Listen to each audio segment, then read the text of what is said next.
买保险就是买平安。本节目由中国平安独家冠名播出。大家下午好。今天上午，各位代理人也与两组家庭进行了第一次活动，我们审视了每个家庭过去可能遇到的风险性事件。你们现在需要基于目前两组家庭的情况，完成风险减量规划。第二个，一会儿你们需要陪同各自的委托家庭参加亲子未来之旅的活动。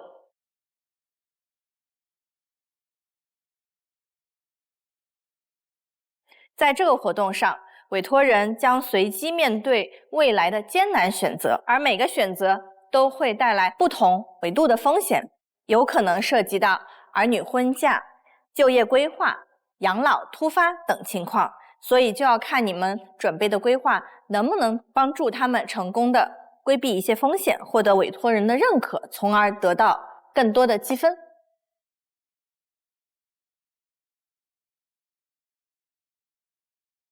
哎，你们要咖啡吗？桌上有茶。要咖啡。好，答题。老婆最爱的咖啡是什么口味的？拿铁。哎，你知道吗？这个？你喜欢两种，一种是抹茶拿铁，一种是那种澳白。哎，可以的。抹茶拿铁跟澳白，虽然我不喝咖啡。给2个女生搞2杯。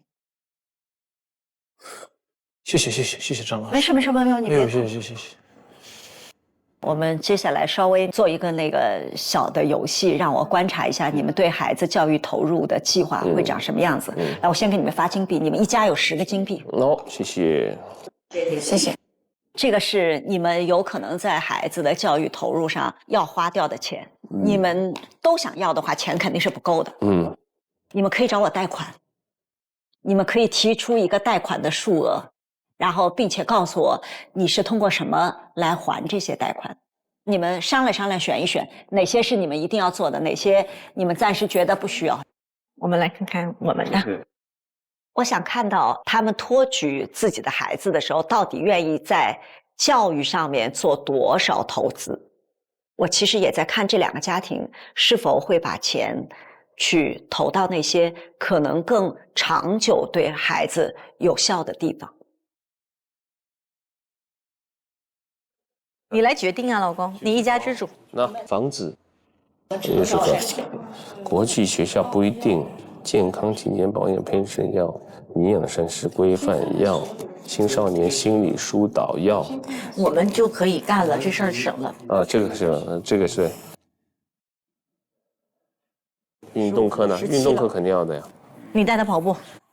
我带他跑步，但是有可能你不会经常在上海就不行啊。对啊，未来学业规划现在对他有点远，但是你要规划吗？先留着吧。OK， 好了，确定吗？不确定，那得把钱留下。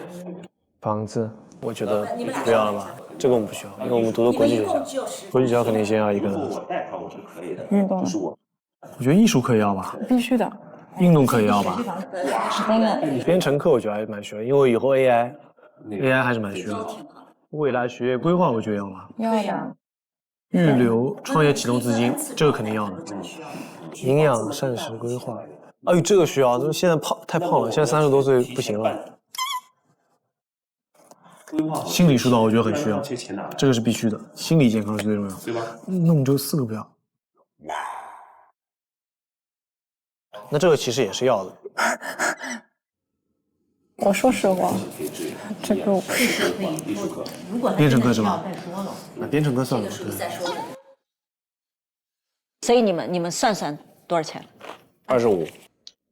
25，你确定都要？你现在要找我贷15个金币哦。你确定都吗？我们现在已经只有10个金币哦。对。26，我31。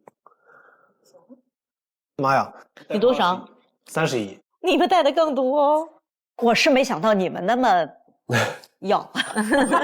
这个好像真的都蛮难去做取舍的。我觉得第一个就是那个营养膳食的规划，因为我觉得很多事情病从口入，你吃是很重要的，心理健康也很重要。现在好像外面有蛮多新闻，就孩子就刚刚老师说，反正比例还是挺惊人。哎，那种扛挫伤，就稍微碰到点挫折，碰到点问题，有时候他跟家长也不说，闷在心里。那闷着闷着，他就万一哪一天一个大的爆发。这两个其实是一块，运动跟艺术。对，你们两家都选了运动课和艺术。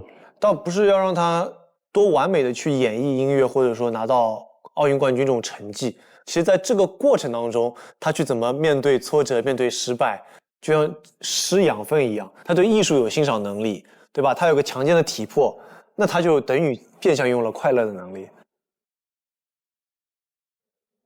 我们已经把不是特别有必要的、会犹豫的就全都筛掉了。健康体检和保险配置，因为我觉得这是个抗风险能力。我们家孩子出生之后，我就给他买了他重疾呀。你是给孩子买了重疾啊？因为他小的时候买重疾便宜。通常一般我们说，就是家里谁挣钱要给他买重疾险。它的核心是为了保障，万一他不挣钱的时候，有一笔钱会到你的手里。如果你是为了医疗资源和医疗报销的话，它是医疗险。所以呢，通常不给孩子买重疾险。所以保险产品本身没有问题，但是特别容易被错配。即便我们要做孩子的保险规划，你一定要搞清楚，就是什么人买什么保险。就像他的寿险买给了父母，最惨的是，我爸妈买了寿险，受益人是我。岁数大的人最需要充裕的现金流来活好当下每一天嘛。对，花好每一天的钱。但是反而，如果他买了寿险，受益人是我的意思，就是因为他每个月付出了现金流，到时候一下子来补贴我，这个行为是不是很奇怪？但他对你爱的一种表现吗？是，但是理论上其实他应该跟我商量，因为对我来说这个收益，对我的生活没啥影响。对。但是对他的生活有影响，所以这才是我们要讨论的事情。好，现在问题出现了 ，AI 部分的替代了演员。你们现在有2个选择，第一个选择替代吧，我自己想办法用别的事情挣钱；第二个，保持自己成为有人脸的演员。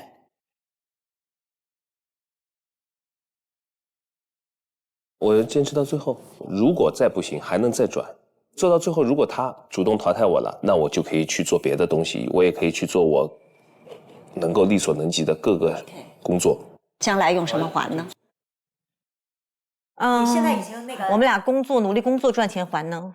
哎，我这个事儿就比较有意思了啊。就是你们要努力工作来还这件事情的话，你此刻只有10个金币，你要找我再借15个金币，就意味着说你有没有可能性你们之前花钱花多了，储蓄不够呢？对哦，只有10个金币，说明我们没有攒钱的概念，对吧？就当你一直有工作的时候，其实你还能够承受这个养育孩子的这种成本嘛。当你没有工作的时候，你就会发现原来育儿成本远远不止你想象的这些，可能未来你看不见的成本还很高。首先，因为我们在欠款状态的，其实这其实不是一个可以选择的问题，因为我继续，如果我要做演员做艺人，那意味着就是你要坚持，可能你在收益上就要减少很多。因为在时代的大风向要变化的情况下，你只有去顺应时代，你才能在这个洪流当中生存下去。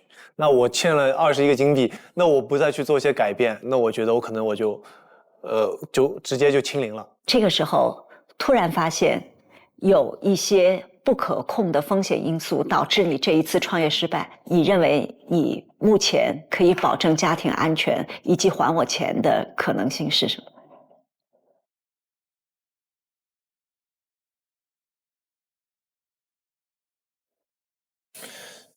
这跟你以往经历也有关系，因为我之前创业过，我之前做过一些投资的，开饭店。那开饭店它是吧？他们俩已经早上惺惺相惜过了啊！哦，是吧？开餐厅这件事情，去别人餐厅吃单还不会亏那么多，所以我再也不投餐厅了，就是。因为开饭店这个投资来说，它是很重的一个投资，而且你要天天盯着的。那在这个投资上面，我肯定就觉得风险会比较大，所以说我的下一个投资我会比较轻，我说回来我就不会再投那么重的，会影响我这么大现金流的一个。他只是不让你亏钱，但你还欠我21个金币呢，拿什么还呢？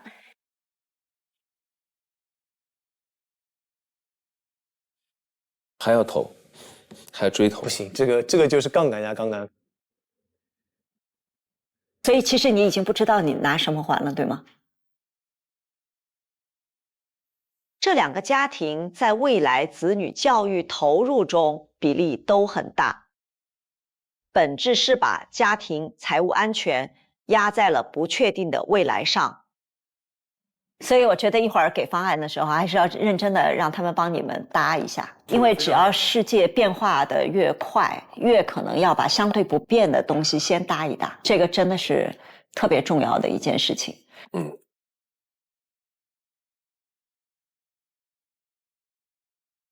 我们那边我跟你说，那个董哥他对这些东西的了解非常的深。哦，他很懂。对，保险那个都很超前，它包括那个叫什么重疾险那些都配置，包括连那个阿诺借的，他们都有了是吗？那他那个是跨币种的吗？重疾险没有，他都买在这个中国了，因为那个比利时的父母是不太需要阿诺姐去操心的，就他们这个资金基本上是分割的。看看还有什么需要补充的吧？现在这种医疗险能 cover 国外的吗？它有全球的医疗险，你一个国家买一个国家的嘛，你去旅游的时候买。去旅游可以专门买。对。我突然想到董力哥那边，我特别好奇，因为他老婆不是外籍的嘛，是吧？对。那比如说，很多东西不是有写那个受益人吗？受益人是能外籍的吗？好问题。因为我也是外籍，我很想知道，比如说我在这里买个保险，然后受益人能不能是我妈妈？因为我妈妈是太极。感觉这个还挺复杂的。他如果保险费给到那边，他们那边要不要交点什么所得税之类的？而且还有跨币种。对，而且银行怎么转，这那很复杂。我觉得可以问一下老师。问一下老师。哦，对，多币种的那个保险之类的。走吧，我们去问一下老师吧。对，好奇一下。哦，但我也想听一下。老师好。我们想请教一下，因为像小九他也是外国人，因为我是外籍，然后我们今天也有朋友是外国的，比如说我们那些保险的受益人之类的，可以填到境外的，以及说像他们境外，如果假设他们拿到一个保险的款项，会不会有他们那边的一些税差要支付什么的？因为现在全球就是 CRS 嘛，然后就是不同的地区它的税制是不一样的，但是其实只要是境内的，因为每一笔都要报外管，像这种特别是一些大额的，它会审批我让不让你出境，但只要能出那边就会收税。它现在是国内的税收居民，他就正常交国内的个税啊之类就可以了。只要你不要出去，就不会涉及到你。老师想请教一个，像这个保险，它这需要交所得税吗？国内的法律规定，你进保险，它默认你进保险的资金是税后的，所以你出来以后，受益人拿到的，它有一个规定，就是你免征个税。学习了，学习。好，谢谢老师。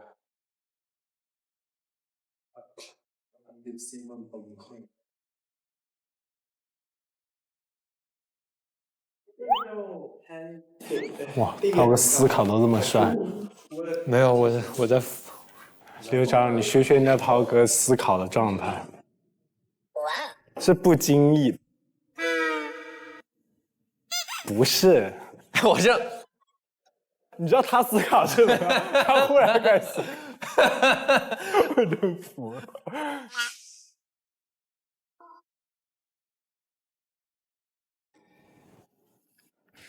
哇，时间有点不够啊！看这个，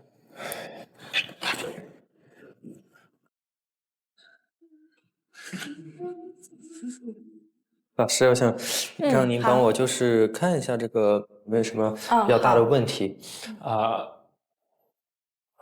这样，我现在先以这个家庭情况去梳理。董力他是有很好的保险意识，然后刚刚问他其实很多保险他都有了。我给他这个孩子做了一个出国留学一个存钱明细，他的这个子女教育的资金储备，我觉得是可以用这个储蓄类的产品。其实金融投资配置是分为非常多的维度和板块的。其实像董力本人，我觉得他的金融知识储备是非常够的，包括他自己也说应该做了黄金的定投，一些基金类的购买。其实银行的产品保本保息的可能只有像大额存单就存款这种类别的，其他是没有办法写进合同里。我说我就是保本的。其实它相当于把保险做了一个压舱石，然后其他的这作为它的一个增收。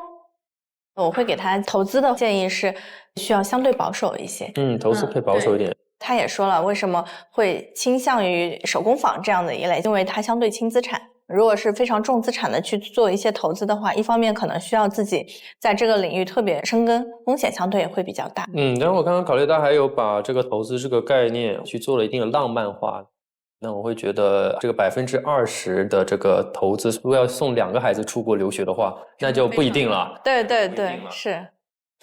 好，去配置，加油加油。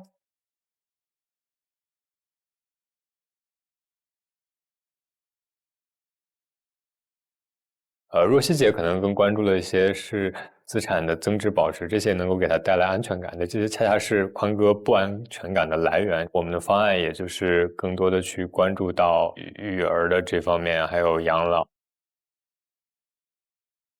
把那个表格给他看就行了，我已经写完了，可不可以啊？可以啊，真的可以。Hello， 老师好。现在董力组的2位代理人可以跟随我一起前往模拟室。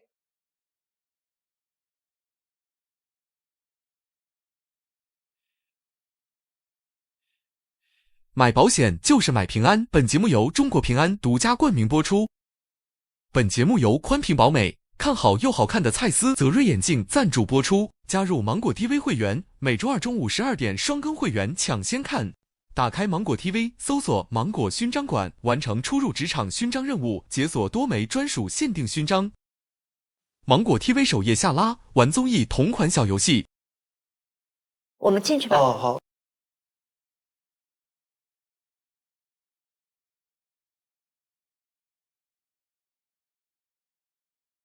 这个时间轴是跟岁数有关的，你猜这是谁的人生成长之路？小朋友。对，这一趟旅程叫亲子未来之旅。你们的孩子要从8岁开始往后走，你们在孩子不同的年龄段里会遇到什么样的情况啊？你们会做出什么样的选择？选完了之后，我们的代理人将分别出具专业方案供你们选择，让你们的整个家庭的安全度更高。好，期待。你们在孩子不同的成长阶段里遇到的问题，我们的 AI 会告诉你，因为这些问题不是凭空发生的，它跟你们真实的生活场景和这个年龄段有可能高概率会遇到的事件是有关系的。AI 是算过的。我们看看，就是别人家庭遇到的事情，大概率我看看他们的，一会儿估计我也有，互相参考一下。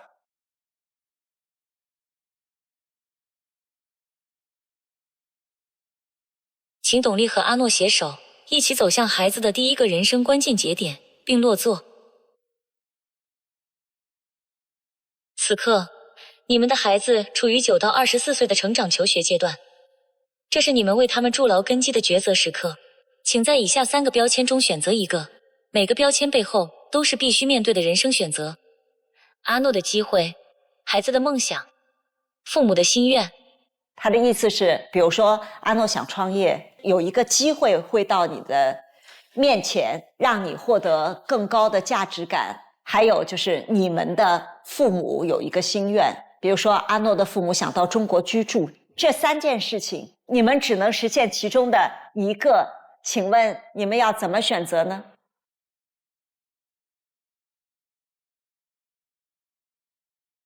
那出于我肯定选阿诺的机会。我会选择孩子的梦想。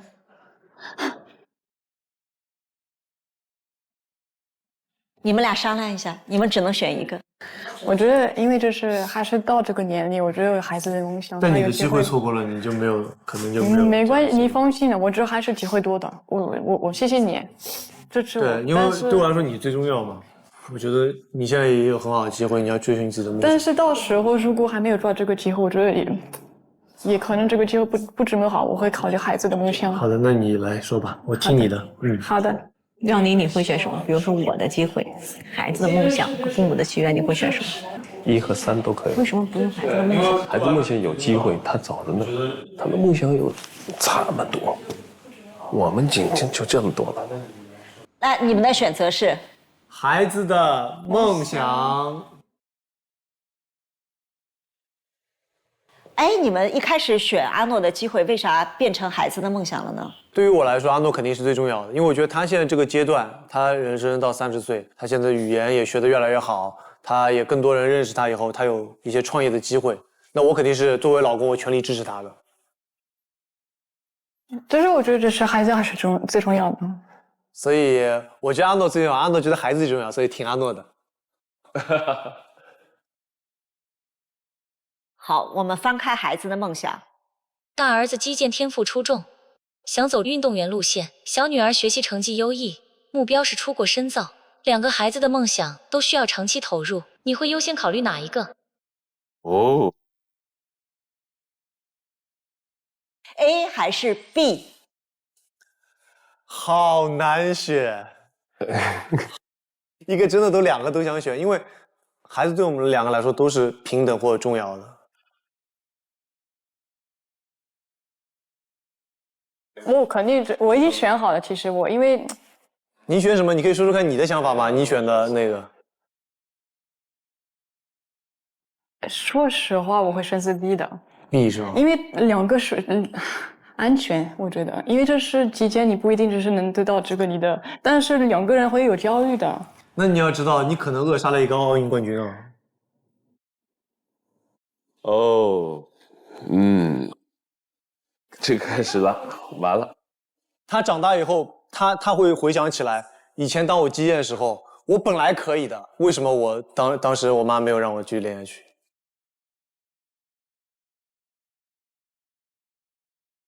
很难选，真选不了。哎呦，丽丽一直会支持到不要放弃，这是小孩的梦想了，而且会支持找别的办法解决任何的问题。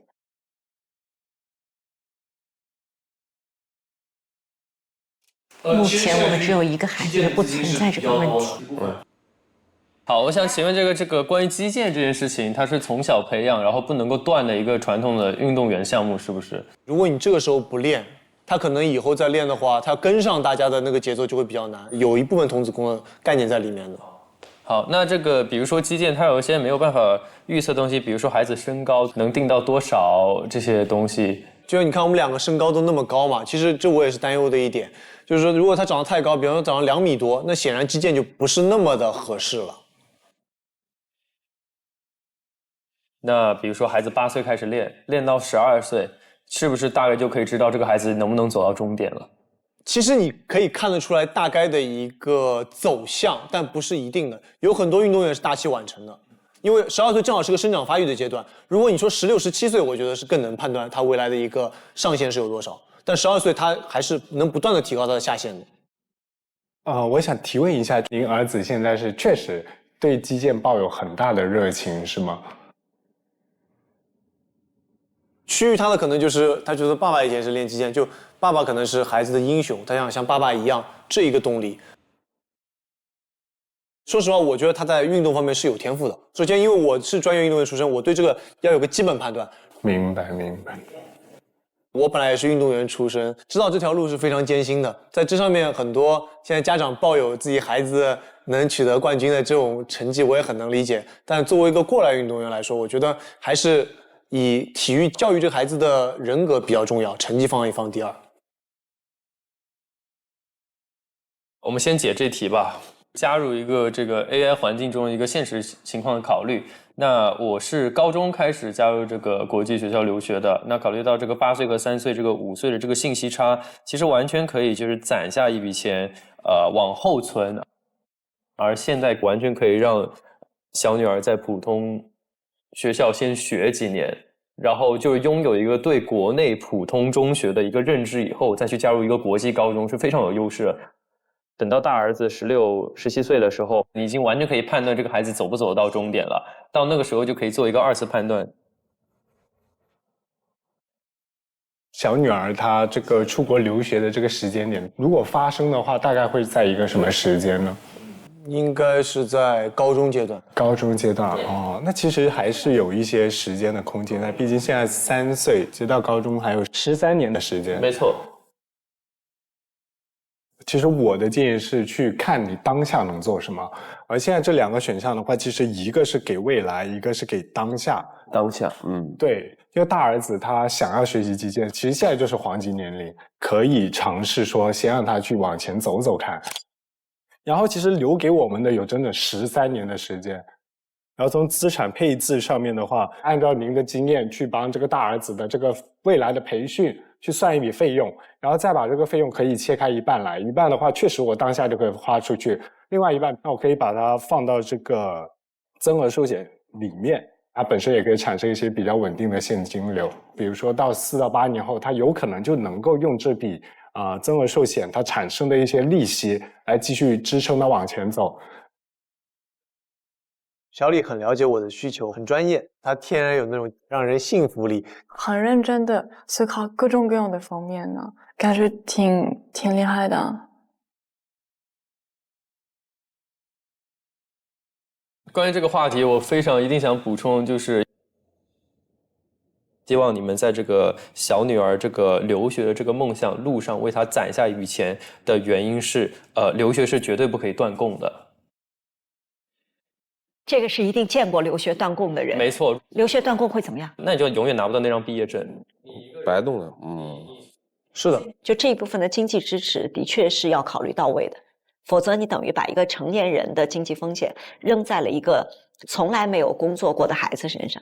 所以你会发现说，保证稳定的现金流特别重要。但我们为什么把稳定的现金流放在你们的面前？就是艺人的工作不是一个有稳定现金流的工作。是。你们俩花钱有数吗？我每个月我就是做一个 Excel。哦，对，他做表格的，他把所有的明细都列出来的。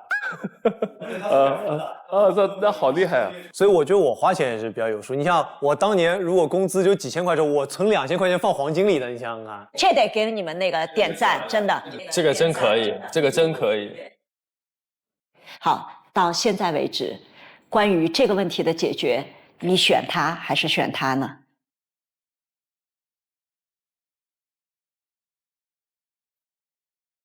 选小李吧。我觉得那个时间差那个点是蛮打动我的。当下最需要的一个点，先把当下的事情先去完成。对的。那如果实在不行，练着练着感觉他也不是这块料，那中断是比较可惜啊。但是我相信，在我的培养下和我们这个基因下面，还是要有信心的，对不对？对，信心肯定要有的。安诺同意吗？同意，当然同意。就是但这样回头来看，我觉得是最有道理的，对的。最优选。李金叶在对于孩子的资金的安排上，购置一些增额终身寿险，来为孩子作为教育金的储蓄，这个都是非常可行的。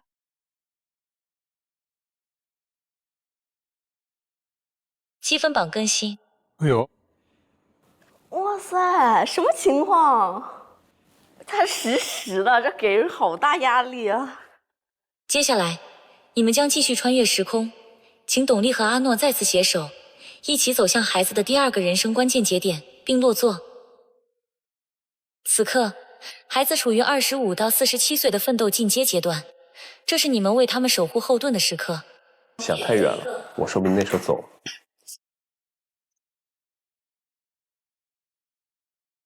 请在以下3个标签中选择一个。女婿的需求，孙子的需求，女婿管他干嘛？女婿管他干嘛？女婿什么意思啊？女婿就是妹妹的老公，就我们女儿的老公。好好奇孙子会有什么需求，从来没考虑过这个事。真有需求。在运动家庭里面，这是非常容易发生的。可能儿子最后没有变成，但一看说，这孙子有可能培养成奥运冠军。对，哎，这是不是有可能的？是的。所以你必须得选一个。阿诺，你觉得？外国人不考虑这么多了。我是选孙子的需求。董力和阿诺终于熬到退休，交了一笔钱报旅行团。出发前，儿女提出求他们帮忙带孙子。A. 放弃旅行团费用，帮忙带孙子。听起来就很亏。A 还是 B？ 肯定选 B 吧。但我突然想起来一个问题，你知道吗？你说家里一个小孩，像我这样还好，那我们可以帮忙去带。那如果儿子跟女儿全都是要带，那你帮一家人还帮2家人，对不对？我们一人帮1家呀。哎，我告诉你，很多家庭就是这样的。父母双重生活，帮你带孙子。对，你们俩就分开了。不要吧。辛苦了一辈子，咱们这个也要为自己考虑考虑。还是你们有一些什么计划可以不用让他们选？一定要以现在的已知先决条件去做选择。我们假设现在老2口回去带孩子，我们真的会累坏自己的身体。那还有一个选择，放弃旅行团费用帮忙带孙子，同时用养老钱帮孩子请保姆，至少我们可以不用丧失一大笔积蓄。你来个 C 啊？对啊，我来了个 C 嘛。你是有这个条件的，你其实是真的有这个条件的。你们是这个家庭的这个顶梁柱，那这个寿险的东西配给你们自己的话是非常非常合适的。比如说你万一出事，那你孩子的这个钱没有办法得到保障的话，定期寿险反而是一笔比较便宜的钱，它可以撬动一个非常大的一个杠杆。那在健康方面，你们给自己购置的保险，健康保险其实是有配置了，其实我们有医疗、重疾，那没有太多可以担心的。其实我们站在这个视角看，这个事情它都不会发生，没错，所以反而不太会有从容容。游刃有余了。对，所以你们只要不断缴，大概率不会出现这问题了。我觉得这个选择对于你们来说，其实真实的情况，因为你前面做了一些保障，它没有那么难，所以你们也不用选了，你们选他们俩吧。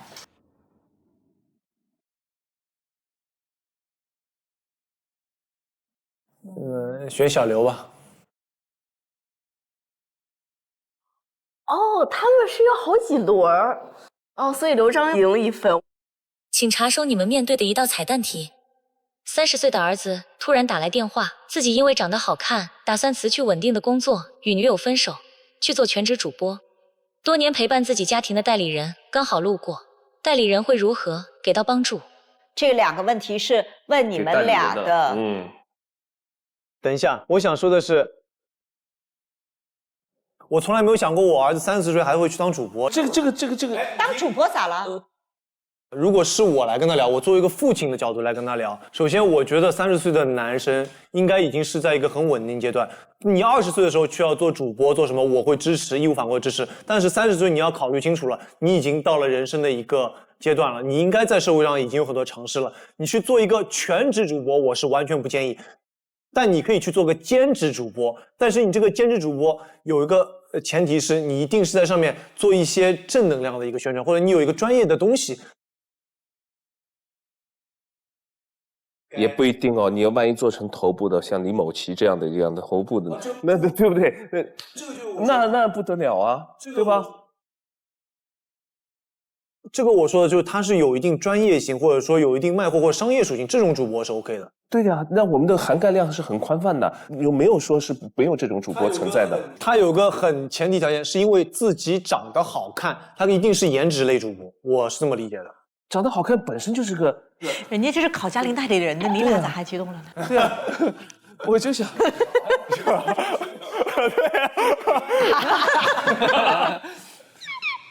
针对这道题，代理人，你们的方案是？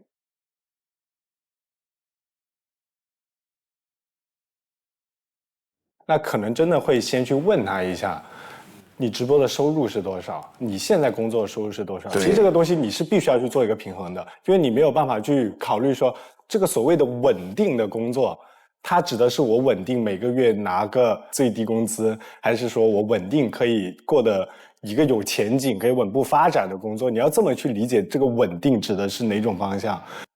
提到还是说去做全职主播，那全职主播他做的是什么内容？你是做一个知识付费类的，你是做一个带货类的，你是做一个舞蹈类、才艺类的？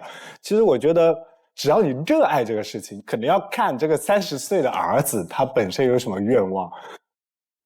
那一定是在这个30岁这个事情突然发生之前就要做一些准备。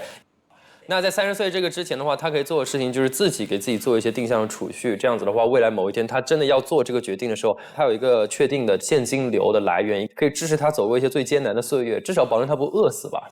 但是你真的就是任何突发情况再去做保险，它一定是错误的。为什么呢？因为保险一定不是在你发生的时候去做准备。你们俩可以开始选择了。选起来，给小刘，给小刘。我更偏爱刘璋的前置储蓄方案，在未来的某一个时间点，你遇到这个困难或困惑的时候，可能就会迎刃而解。刘璋，我觉得是快、准、狠，他每个建议都给我感觉很有力量，而且是一针见血。接下来，我们将奔赴时光的尽头，请董丽和阿诺再次携手，一起走向你们孩子的第3个人生关键节点。此刻，孩子已步入48岁以后的日子，请在以下3个标签中选择一个：生死的抉择、孤独的抉择、时间的抉择。面对这么悲伤的选择，这3个的意思，孩子48岁的时候，其实你们已经好大岁数了，所以这3个抉择都在你们俩的身上，就哪个都不想选，但你们不得不选一个。没事，你就随便选一个都可以，因为这3个都是要面对的，其实都是你要去选择的。那时间的吧？那时间的选择，董丽89岁，阿诺85岁。董丽想趁着最后还能走动，和妻子再去旅行一次，再去浪漫旅行一次。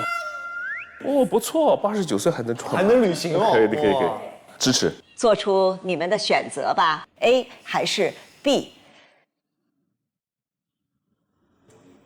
去肯定是想去的，怎么让我们安心的去，对吧？所以代理人，请你告诉2位80多岁打算出去旅行的人，能让人出去旅行且安全，也不会把养老的老本给折进去。那我相信到那个时候一定会有适合那个年龄段一直交到那个时间的医疗险。你要知道，就是从现在开始，这个一直交到那个时候的话，它一定是有很多的优惠。那就是要保证医疗险永远不断缴。就是我们前面已经有很多前提了嘛，包括我们今天中午聊的配置一些，无论是储蓄方向的、风险规避方向的、人寿方向的。在这个前提下，如果我们到这个高龄再出去的话，那可能就是一些旅途过程中的意外险，包括说你飞行过程中啊，以及说可能在你进行一些项目的时候提前去买一些保险。但我觉得其实这道题它除了一些金融的工具以外，其实还有一个很重要的工具，其实可以提前在进行，就出去之前先去公证，找一个你信得过的人去做一个医疗预嘱或者说遗嘱，先写好。那如果有一个医疗预嘱，它其实可以提前去帮你去决定好，我要采取哪一些措施，就是是不是要插管这些。如果你提前安排好，以及说你提前如果发生什么事情，其实它是让你所爱的人能够减轻最大负担的一个事情。好，在这个过程当中，你觉得哪位代理人可以让你更安心呢？现在请做出你们的选择。小李，我觉得他是很全面的去帮你思考问题，为你的需求量身定做，很细心而且很严谨。刘璋很设身处地的就站在我们的角度为我们考虑问题，然后每次抛出我的疑问，迅速的给我回答跟回应。那我觉得从这个问题上面来讲，我还是选积分榜更新。他赢了。你们选完了之后，我们这一段旅程，你会发现说，此刻你们脚踏那个地方需要很多的安排。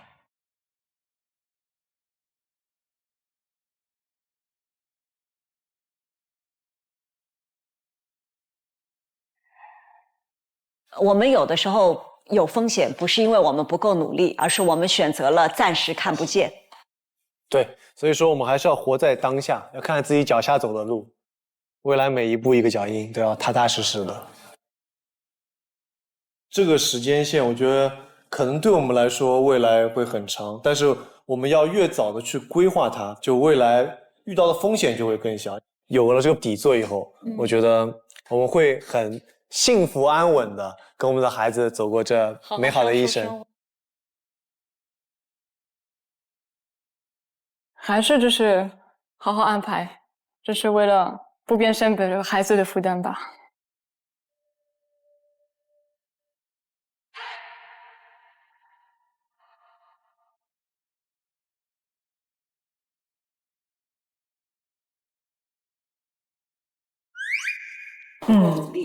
要安排，放心吧。好，现在我们2对夫妻交换位置，然后我们换代理人。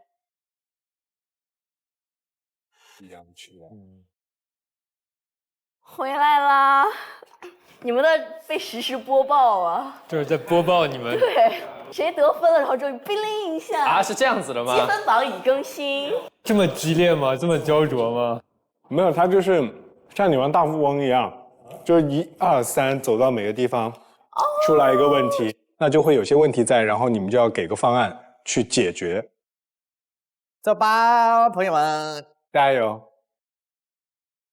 这个一关一关的过，一分一分的加，加回去，好刺激！我也觉得好刺激。所以里面还有很多轮呀。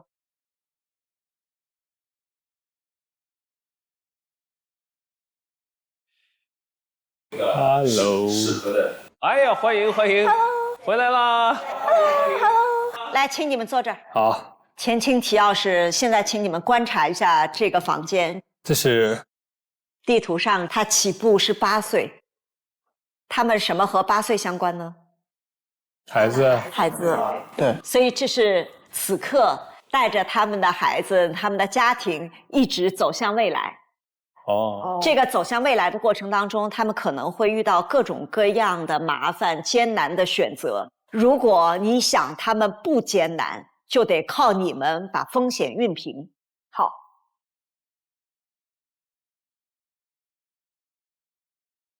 请严屹宽和杜若溪携手，一起走向女儿的第一个人生关键节点。来，坐。哦，此刻，你们的女儿处于9到24岁的成长时光，请在以下标签中选择一个。婆婆的心愿、女儿的心愿、老婆的心愿。这个呢，就是3个我生命中间最重要的女人，对吧？那么这3个非常重要的人，就这个给了一个非常上海话叫错磕的问题。掉到河里先救谁的问题，这还多了一个女儿。对，我今天呢，因为我太太在我身边，所以我们俩呢可以互相商量一下，你会选择谁？选择哪一题？现在是9岁到24岁。如果是24岁这个阶段，我肯定先选婆婆的心愿，因为那个时候婆婆已经很大年纪了，快100岁了。这老人的心愿一定是最重要的事情，对吧？女儿心愿她还有自己的时间去完成。但是我觉得是这样的，就是说我理解若曦，但是呢，我认为的话，女儿的心愿，我跟我老婆之间，我觉得是最重要的。9到24岁是她整个人的一个事业，从一个孩子，从一个学生到一个成年人的一个，她可能这一生就立足于她的一个基础。如果比较顺利，她会建立起强烈的一个自信心和一个对于人生的一个方向感。女儿这个心愿，我是在我内心里面放在是第1位的，因为她的人生是开局。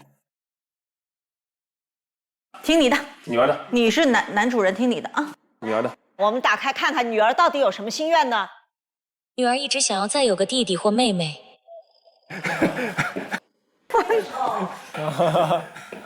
但严屹宽47岁，杜若溪41岁，如果再有一个孩子，未来20年的规划都要重来。所以 A 还是 B 呢？你们也劝劝宽哥要2胎。啊，很好选。A 还是 B 呢 ？B。女儿有一个很强烈的愿，这么坚决。她爱生，她以后长大自己去生，别说指着我来给她生了。她就是此刻想要一个弟弟或者妹妹。生儿育女的事情，并不是由女儿，而是我们双方情投意合。如果说到这个节骨点生出来，而不是我女儿要生一个，再给她生个妹妹，我觉得生个弟弟，我觉得这种是不存在的。你老婆一直没说话，你没发现吗？老婆，你说，老婆，你说，我绝对不忍心你再生孩子了。如果我们年轻10岁，这件事情可以放到这个计划上，但是我要孩子40了，对吧？我的太太也，那这个高龄呢，我觉得不安全。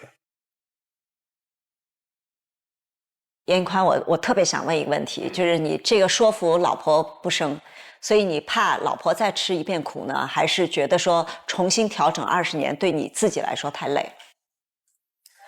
我觉得都有，这个是双方面的，因为做出这个选择意味着我老婆和我都有着不同的风险。其实这个问题我们在家里已经讨论过好多次了，然后我前段时间还是检查身体了，身体也都挺好的。那女儿一个孩子，她也很孤单，未来真的我们老了，她也需要有个商量的人，对吧？我一直跟宽哥说，我觉得当妈妈是我做的人生中最重要也是最对的决定，就是生了我女儿，她真的会让我的生活变得很美好。我相信再有一个孩子，我以前那些走过的弯路，我就可以重新用到他身上，就不会再走那么多弯路了。现在我觉得会轻松一些。但是宽哥既然都已经选择不考虑再生了，那我觉得现在尊重爸爸的意愿，这事儿也不是我一个人能决定的，我也没法逼他，我们就选 B。对，好，他们选了 B， 此刻他们俩的现状，孩子8岁，你到50的时候他才11，甚至还没开始上初中呢。也就是说，他会为孩子的付出和为自己的筹备这2件事情是重叠的，所以现在要3位代理人为他们提供一个更好的，会在未来几年觉得焦虑的事情能够更加的平缓一点。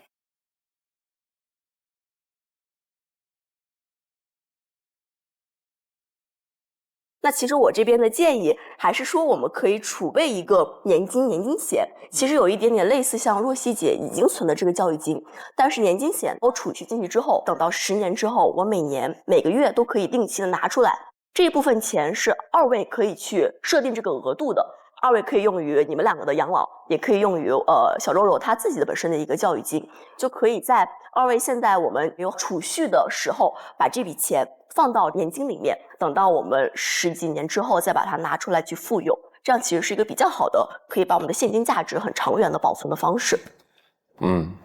小九有什么想法？还有另外一个就是增额终身寿险，我觉得这个也是很适合2位的，因为我们现在不知道未来会发生什么，但是这一笔钱它会一直增长，以及是能根据2位的需求，譬如说每个月领一次或者每一年领一次这样的一个需求去指定这份合同，不管是这份钱用来养老也好，还是用来给小肉肉也好，也是很合适。除此以外，保险金信托这个东西以防万一以后养老了，不想来操心关于钱这个方面，也是能够找一个人来管理这个方面的，都挺好。他们提到的那个信托嘛，信托其实这个就是你可以按照你的意愿去设立一笔钱，然后这笔钱把它约定好，但是在你之后随时可以去修改。那当你没有能力或者发生了什么意外的时候，那这个受托人也就是信托公司，他会根据你的意愿去执行这笔资产的一个分配。而且我相信，就是作为女儿的父亲，可能以后会担心他的婚姻的状况或者怎么样。那这个信托，它也是隔离于他们的这个夫妻之间的资产的，所以也是一个对自己女儿的一定的保障嘛，可以去考虑去这个了解一下。好的，这个非常好。其实这个中间除了他们2位的养老以外，可能还要考虑他们的父母的养老，因为我们也了解过公公婆婆现在可能已经70多岁了嘛。那其实在这个阶段，父母的养老更需要去早点去布局。那更多的可能是要考虑一些他们将来谁来照顾，包括跟他们之间的一些抚养金的一些安排。文涛给的方案非常好，他建议的信托对于严一宽这种风险偏好极度保守的类型，这是一个风险减量非常好的方法。来，你们现在在3位代理人当中选1位，给1个积分。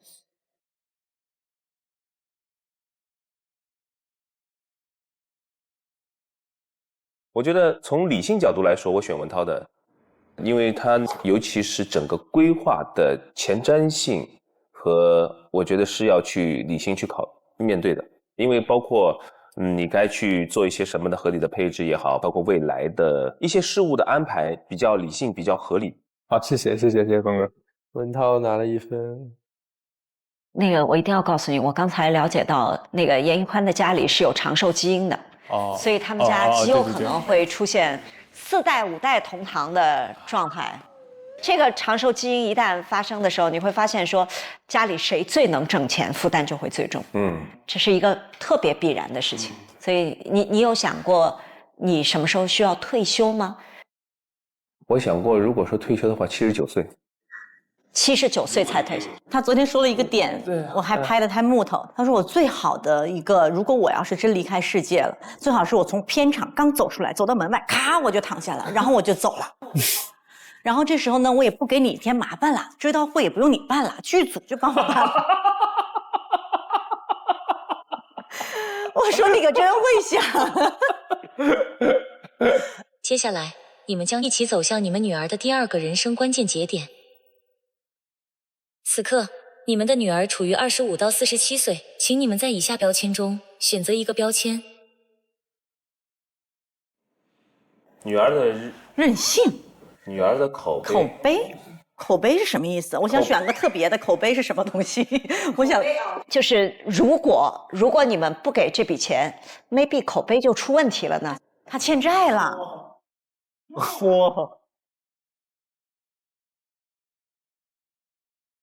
听他的口碑吧，口碑啊，冒险一下，看看是什么。女儿的口碑。女儿肉肉30岁，曾因为创业引发舆论危机，影响父母。如今她想再次创业，做自己的服装品牌，需要一笔启动资金。严屹宽和杜若溪手头刚好有一笔养老钱。A 还是 B？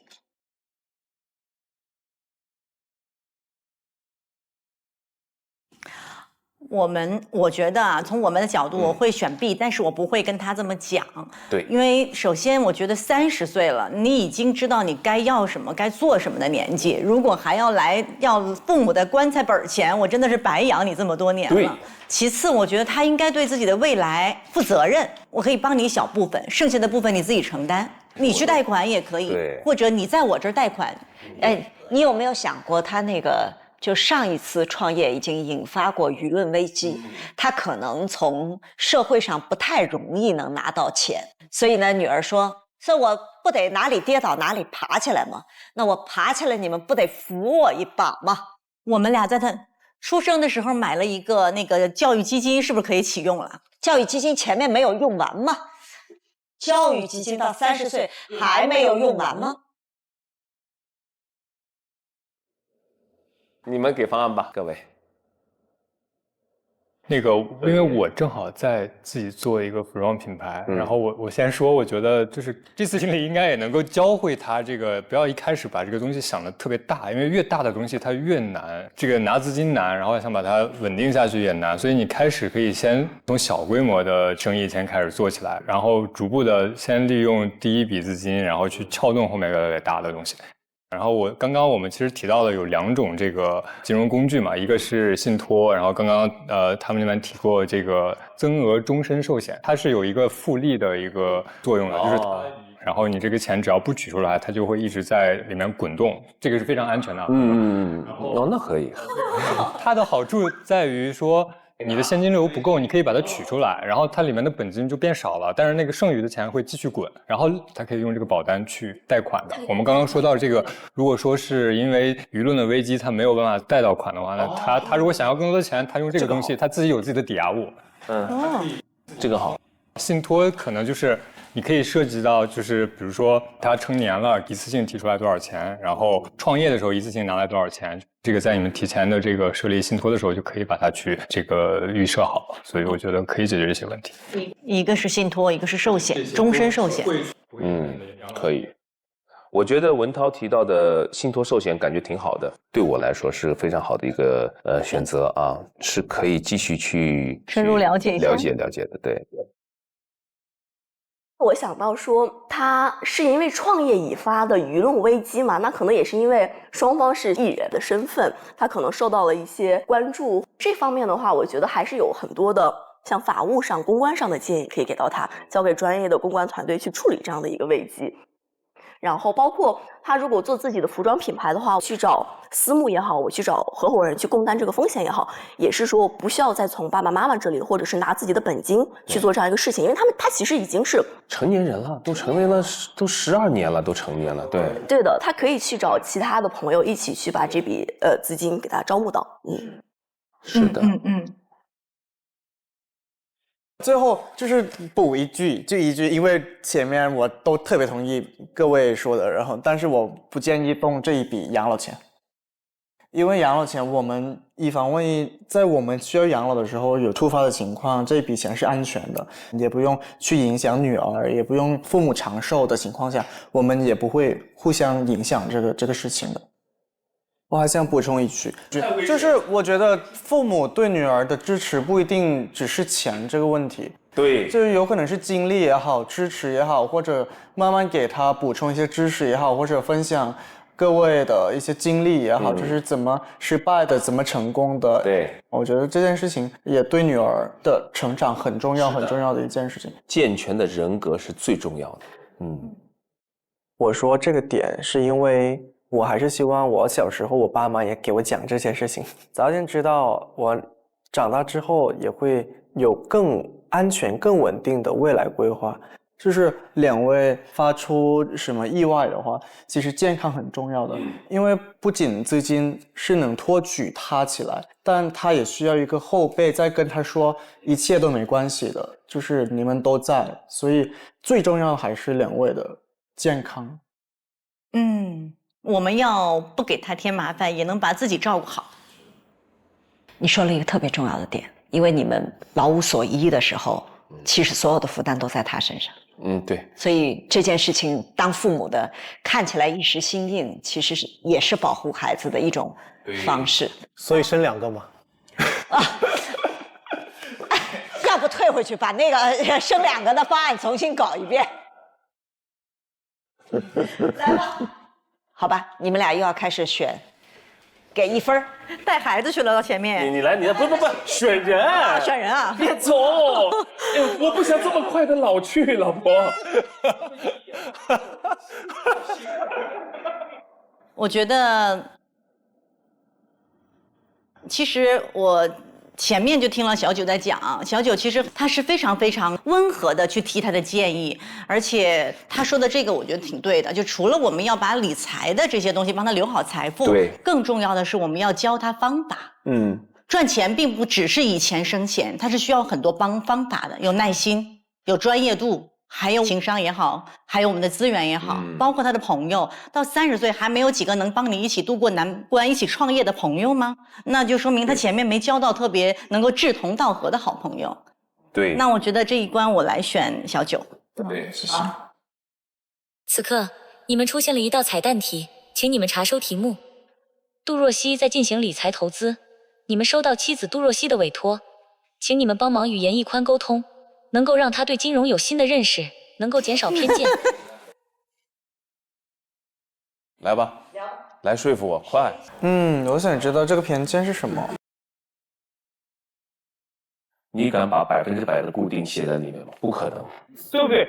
你这个固定就是口头上的说，然后到时候出现问题了，说我们这里有一条，这个地方出现风险是不保的。一定是有被骗的经历，就是或者是有一些吃过亏的经历。我没有投过，我没有投过任何的，所以我这很安稳到现在为止。因为我身边我听到很多朋友去买了很多东西，然后后来亏了或者怎么样了，但是我从来不买，我就从来没亏过。如果你能够知道一个我最坏的情况，我是比如说10%也好，或者多少也好，最差一个这样的一个亏损的情况下，但是我可能有一个很大的概率，我有一个很高的一个收益，那可能你会愿意去进行这个尝试。这笔钱10%，就是亏完了我都不心疼的这种情况下，你就大胆的亏完了我肯定心疼，哪怕是宽哥说不能提亏，我宁可花在孩子身上花，不能提亏。就总有一个比例是你能够承受的亏损，对不对？有没有？那我为什么不去享受它呢？我可以举一个最简单的例子啊，因为我们刚才在说，可能没有实感。比如说你们现在有100块钱，我们60块钱都放在你现在既有的国债和大额存单里，20块钱我去买增额的终身寿险和年金险，那这部分钱它可能是我10年、20年之后才能取出来的，它不具有流动性，对，还要长期的储存。然后再20块钱，我去买货币基金和一些结构性的存款，那它这些东西是具有流动性的，可以随时取出来。最后这5%，我可能去买一些，比如贵金属啊、黄金啊，那这个程度，比如说这100块钱中的这5块钱，亏个2-3块钱，宽哥能接受吗？就刚才这样的方案组合起来，因为你前面肯定还是赚的。那我为什么要玩这2-3块钱？我为什么要贪这个2-3块钱呢？你不玩这2块钱，你的100块钱在10年以后可能它只值90块钱。那我的精力我放在我的主业上，我能让我的这个跑得比这个通缩快啊，通胀快。那我想问一下宽哥，你有投过戏吗？就我们以前投过，因为你是演员，因为你会知道哪个戏会比较好，人总归是会喜欢投认知领域的一个东西嘛。那投过戏的话，可不可以试着这样去理解？你买了只股票，其实你买的是它背后的一个公司，跟你投戏是一个逻辑。你投的戏，我觉得投戏不划算，后来我就不投了。所以他其实怕的都不是损失，你只是不喜欢被骗的感觉。对，姐说的太对了，就是这种情绪价值。因为当你感觉到这个事情是一个权杖手，我就觉得这个就很不舒服。他抵抗所有在条款里不保底的东西，他不接受你告诉我能挣到钱，你又不能够做到。对的，因为我在想，人一生折腾了很多，你把很多的精力放在这里面去投来投去，后来亏了，或者是稍小赢一点，那你专心的去做你的主业的话，你是不是在主业上面已经跑赢了这些所谓的来回的这个东西？因为隔行如隔山，你不如去做好自己的本质。如果说是你的这钱，我投资我孩子，或者投资我认为可以的人，对吧？这样的话，回到的成本或者投资我自己，当然投资保险也好，投资理财也好。到一定程度，我肯定会去选择。我太太的选择就是我其中的选择之一了。我觉得这是一种哲学思考的价值观吧，它是辩证的。我可能不在这个金融产品里面有执念，我就不在这个里面有臣服。我在我自己该做的事情上，我在创作上去保留我的灵气来滋养我，那这部分也是可以去生财的，或者说开源的。我太太的选择就是我的选择。我们家里所有的这种财务规划啊，都是我在做，需要让宽哥尽快树立金融防范意识，帮我分担家庭财务规划的压力。那这样吧，如果以后就通过这个节目录完了之后，你愿不愿意跟姐姐一起学习一些关于理财的事情？我可以学，对，我可以学，这样我们就是对吧？这样我们就是通过不理解的情况下去慢慢理解，理解完了之后，我们可以避免被骗也好，或者有一些偏见也好。对的，说话算数啊。对，这样你个人也不用担心以后万一有朋友说，哎，给我投这样，我觉得不行，这个怎么，因为你理解了嘛，也是一个很好的办法。对。可以跟肉肉一起学啊，就寓教于乐嘛，那种比较宏观的财商。一家3口一起学多好。可以的。再选一个。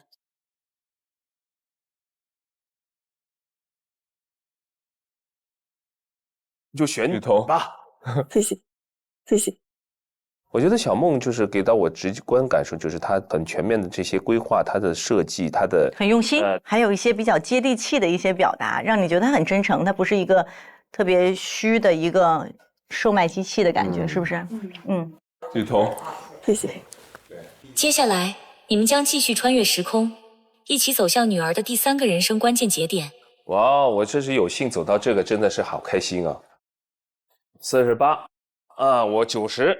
这样子，哎呦！此刻是女儿48岁以后的日子，请你们在以下标签中选择一个标签：内心的不忍，内心的悔意。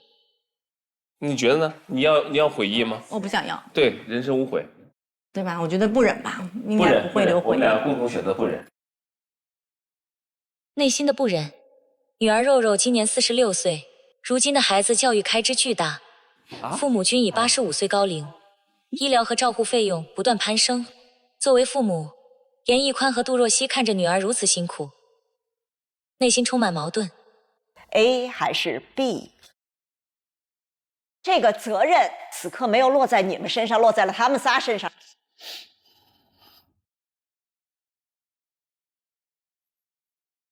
那我有个提问，譬如说有个选择，能够去养老社区或者在家里养老，两位会选择？我觉得我会去社区吧。我也想去社区。对。其实我们父母现在就开始计划他们要去什么养老院了，他们大家都有这样的意识，觉得可能会去抱团养老啊，几个老姐妹住的养老院、社区的这挺好玩的。所以到我们这一辈，我估计就是更加成熟了养老院的这样配置。对，而且条件会更好一点。你们有配置高额医疗险吗？配置了，我配置了。医疗险一部分包含这样的康养的服务。对。储蓄险有吗？就年金险。储蓄险只储了孩子的，没储蓄自己的。那这样还。我看完这个，我觉得如果即使已经在孩子46岁了，如果我们前面提了这么多方案，然后还导致这个结果的话，就说明前面我们都没有做好配置。这个东西我可以在你们年轻的时候去定好。对的，在这个阶段就可以做了，也就是当下。那如果前面也配置了该给女儿的年金啊，或者是任何将来她能够备用的这个资金，那就是不太会出现这个情况。无论如何不会去动到你们养老的钱，这笔钱就是已经是一个固定的东西，不可能以任何的意愿转移它的支付方式。想一下，风险隔离一下。是这样的，因为我觉得现在肉肉是46岁嘛，然后本身肉肉他自己现在也是一个中年人，他也是上有老下有小的一个阶段。他可能除了本身要赡养爸爸妈妈，他还有自己的下面的小朋友要去储备。其实最适合配置的一种方式还是养老年金和生存金信托。我觉得像若曦姐和宽哥，你们肯定也是说，我不想要麻烦自己的女儿去帮我养老，我不希望给女儿造成更多的负担。本身这个生存金信托，它有一种方式，就是它可以不靠孩子养老。那这本身这个信托帮你去找护工，但是女儿在这个过程当中，她起到一个什么作用呢？她监管这个护工要好好照顾我的爸爸妈妈。相当于是这笔钱，它起到了一个让我爸爸妈妈可以有这样的一个专业的护工去照顾你们，但是也同时不给这个女儿本身增加很多的负担，她可能也可以去再去照顾她自己的孩子。这有一个比较完整的方案，可以待会儿再详细解释一下。其实我的方案主要就是通过养老金的一个配置，可以给二位有一个养老的储备，再加上女儿的一个生存金那个储备。雨桐她很能够感同身受，她想的也比较周全，从她做的方案来说是非常仔细，因为她坐我旁边嘛，一眼就能看到她写的很多。第一肯定是最重要的是两位的身体要健康，为了不管是对女儿的支持也好，身体是最重要的。第二是尽可能早给女儿多支持金融这个方面的知识，就是让她见识到这件事情是有一定的重要性的。第三个是尽早储存养老金，不用存太多，但是平均每个月都存进去，这样起码我们有个底是我们有这一笔钱我们不动，但是我们养老的时候是能够用得到的。我们可以现在计划起来。这个越早越好，越早钱就越多。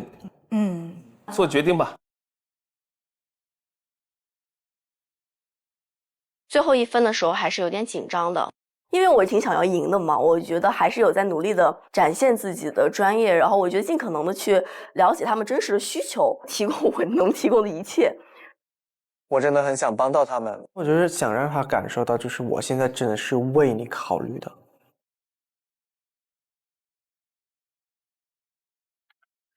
我选谁？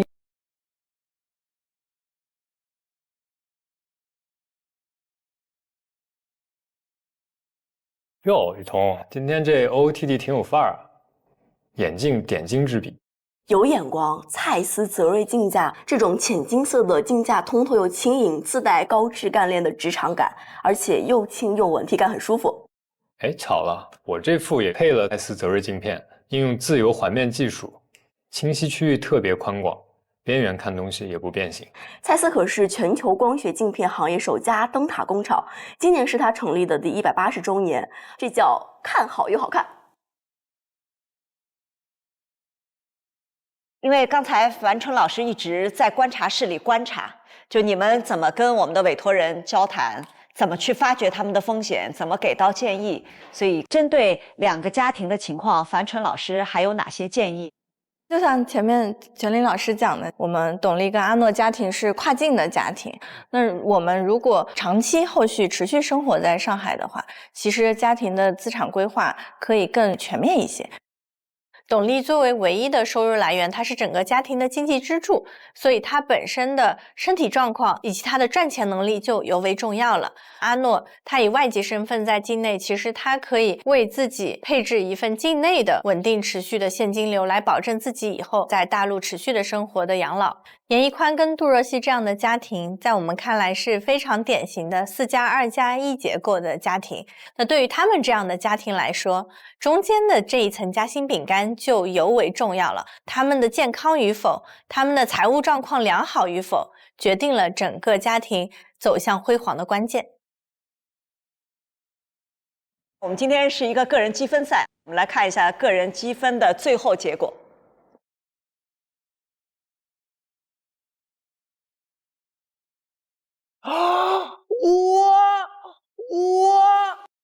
恭喜敬业。都是兄弟们托举，不用谢谢兄弟们的托举。小李，我觉得他是很全面的去帮你思考问题，站在你的角度去思考，他会完全为你的需求量身定做。其实他是让你所爱的人能够减轻最大负担的一个事情。可以出去之前先去公证，找一个你信得过的人去做一个医疗预嘱或者说遗嘱。从这个问题上面来讲，我还是选小李。谢谢。我最后稍稍的补充一点点，从我自己的经历出发，人到中年，我觉得如果我是代理人的话，我一定会做一件事情，就配置了你用了没有，你用好了没有。因为这是我的亲身经历，就我也有医疗险，但我可能买了很多年，我很忙，我很懒得去医院，我老觉得自己足够能够扛，所以那些险放在那儿，我并不用。但是中年人保护自己才是保护家庭。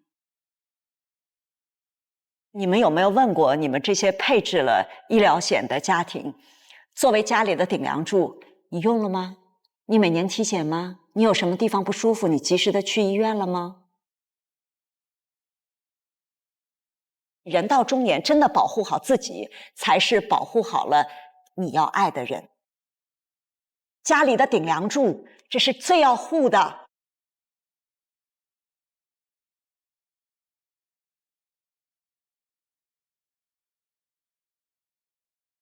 我们今天是从妈妈进入，然后说孩子的教育问题。孩子未来的路很长，未来的变化也很多。为了多给他们一些保护，我们最要做的事情其实是保护好家里的顶梁柱们。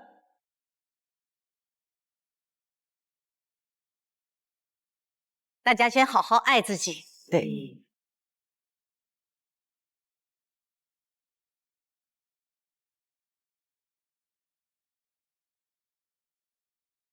哇！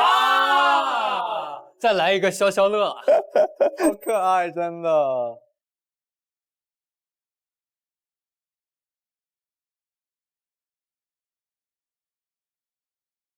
今天要探讨的主题手钱攻略。第一位委托人 Cindy 范丽娜，也就是组合出道的，成为了当年的现象级新人，单曲热度曾一度超过告白气球。几年前，她遭遇了电诈，被欺骗了13万。爸爸妈妈他们可能不会觉得这是一个正经的职业，跟他们的沟通是没有办法进行下去的。看到你取得一些成就嘛，应该是逐步会放心的。完全不放心。让我把我的这个收入都转给他们嘛，他们就把这笔钱变成不动产。过了几天又跟我说他把你名字去了。花了多少钱买这笔房，每个月还多少房贷，还要还多少个月，什么都不知道。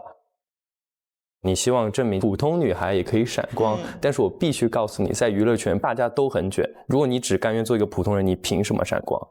你有几年没啥收入，他们还得贴补你的生活费，挣一份钱把自己养活，这个问题有很难吗？我还有别的工作呀，我又不是说每天都要去做这一个工作。这话我听不下去了，我在我的身体里哭了。李茂曾经所在的团体至上励合是一代人的青春记忆。后来呢，退出组合，转身做了演员，遭遇亲情骗局。我自己的亲戚啊，骗走了我所有的钱，牵扯到刑事案件，我不能把他送进去，因为亲戚给我媳妇儿和跟我孩子买了那个保险，你自己没买，前面买的就没怎么用，我觉得这样好不值啊，后来我就退掉了，这算我家底吧，挣了多少钱，我都在这儿。我都不敢问啊。他那边的情况是不太方便去透露，他比我挣得多。他的诉求他是为了他的家庭的，但是他不能考虑他老婆的收入。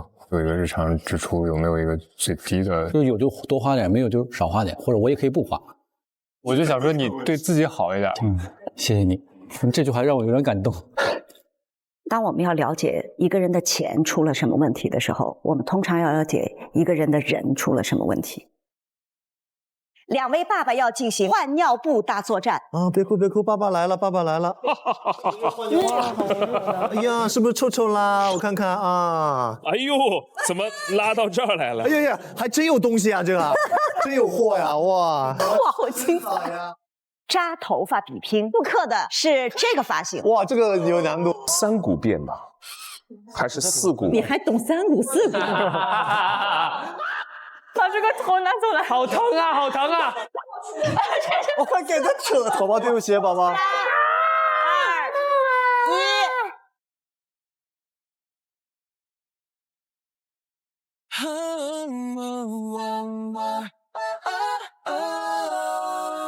深夜灯还亮，时间静默成江，迷雾里有导航，独行也不慌，让承诺能成钢，给风险做减量，年轻的旅程通往从容的远方。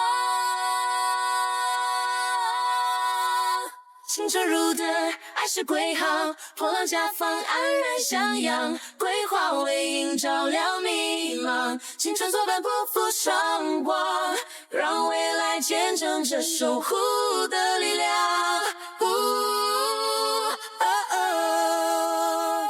当变数轻轻扣撞，时光漫过手掌，一直温柔守望，换未来晴朗。